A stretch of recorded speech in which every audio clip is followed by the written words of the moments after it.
Hey guys, what's up? This is Sarah Johnson here, and today I have a very important and transformational message for you. So the topic today is self-love and acceptance. I am going to share with you a few tips that you can use to learn to love yourself and to accept yourself unconditionally.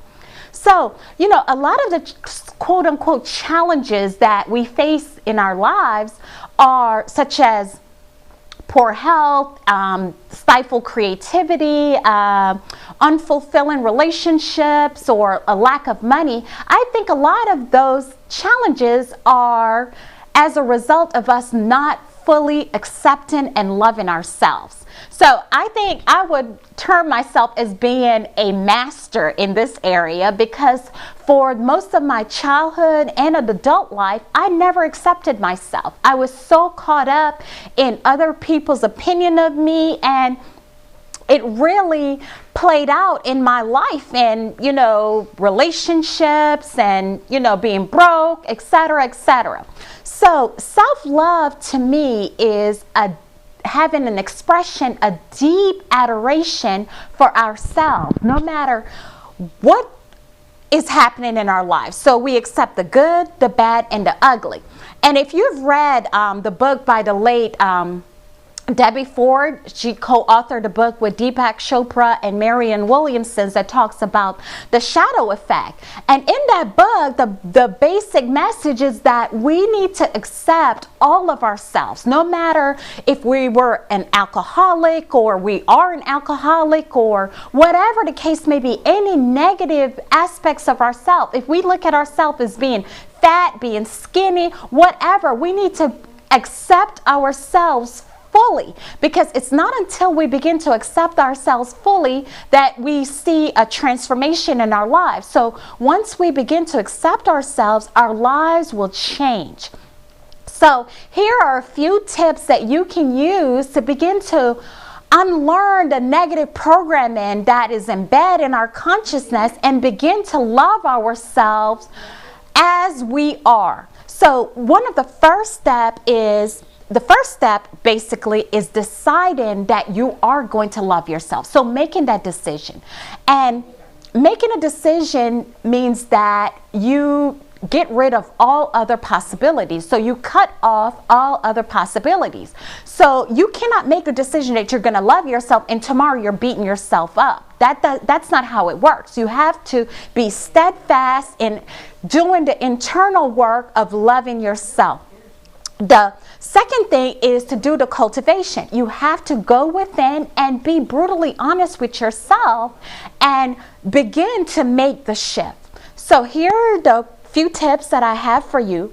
First is, I would suggest that you keep a self-appreciation journal. So just get a little notebook and spend a few minutes each day. It's worth it. Spend a few minutes each day and think of 5 things that you appreciate about yourself. So don't just focus on the big things, your big accomplishment, your PhD degree, or your CEO position. Don't just focus on those. Of course, include those, but also focus on the smaller things, like the different qualities that you like about yourself. Like, you have a sense of humor.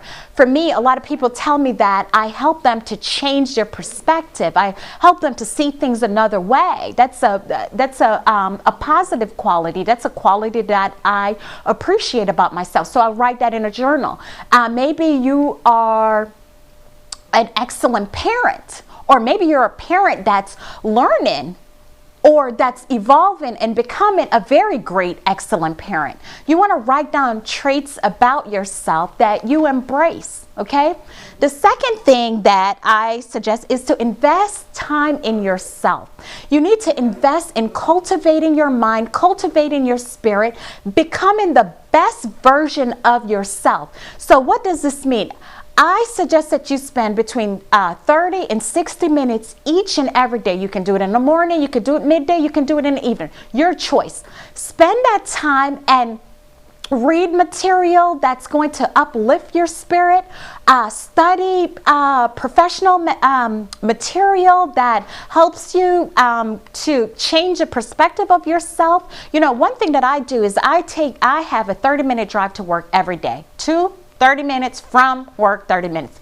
And every day I spent those full 30 minutes listening to empowering CDs. You know, Tony Robbins, one of my mentor, David Nagel, anything that I could grab my hands on, audiobooks, I listen to, because I constantly want to feed my mind with things that, with qualities that I want to become, qualities that I want to experience in my life. I want to feed my mind with all of those things. Another tip would be to laugh often. I love to laugh. I love to laugh. So what I do is I go to YouTube nearly on a daily basis and find videos, and people will refer me to videos on YouTube that will help me to laugh. So I spend a lot of time, a couple, 20 minutes a day, just watching videos that really makes me laugh. And also I have one of my aunts in Jamaica. She is just mega funny. So anytime I'm feeling down or anything, I may call her, because every single time when I call her, she always makes me laugh. My fiance, he has a great sense of humor as well. So we're always laughing in our home. And my son, of course, he's a clown. So find something that makes you laugh on a daily basis. The next thing is to watch what you're feeding. Feed your body with good foods. I know it's easy because we're bombarded with all of these commercials for unhealthy foods on television. When we drive, every 2 inches there is a fast food restaurant with the lines wrapped around the building. And it's so easy for us to, deviate from a healthy diet and embrace a diet that is of lower standards. So most of us will rather put higher grade fuel in our car but lower grade fuel in our body. Now there's something wrong with that picture. One thing that I have done this year is I set the intention as a part of my goals to juice more often. So part of my goal is to juice 3 times a week. So I go get some organic carrots, and it doesn't have to be organic. So I juice carrots, spinach, celery, kale. I do green juices. So go on YouTube, go on Facebook, and subscribe to some pages that will give you, the recipes to make more healthy foods, give you healthy recipes that will help to change your life. Because once you start eating healthier, you start feeling much better about yourself. So the last one is never criticize yourself. I had an experience recently where I was training someone at my job to take over one of the tasks that I'd been doing for a few years now. And I was very eager to train this guy. He's a very nice guy, but the thing is, he doesn't have a very strong system knowledge, and that's to no fault of his own. He's just never been exposed to working with systems. So the task that I was training was heavily system oriented. So during the training session, which lasted for 6 weeks, he would often say, like when he made a mistake, he would often say, "Man, I'm so stupid. You gotta excuse me. I'm just stupid. It take me a long time." So after a couple weeks, I said to him, "Randy, why do you speak so badly about yourself? Why are you criticizing yourself?" He was like, "'Cause it's the truth." I was like, "Well, when you criticize yourself, you start believing it, and it's really not the truth. We all learn at different pace. It's not that he's stupid. There's nothing wrong. It's just that this information was foreign to him, and it's like driving for the first time. You nervous and you don't know what to do. You may overcompensate when somebody cuts you off or whatever. It's a natural thing, because the more we do something, we go through repetition, the more it seeps into our subconscious mind, and then the more it becomes habitual, and the more we can do it more so on autopilot or unconsciously.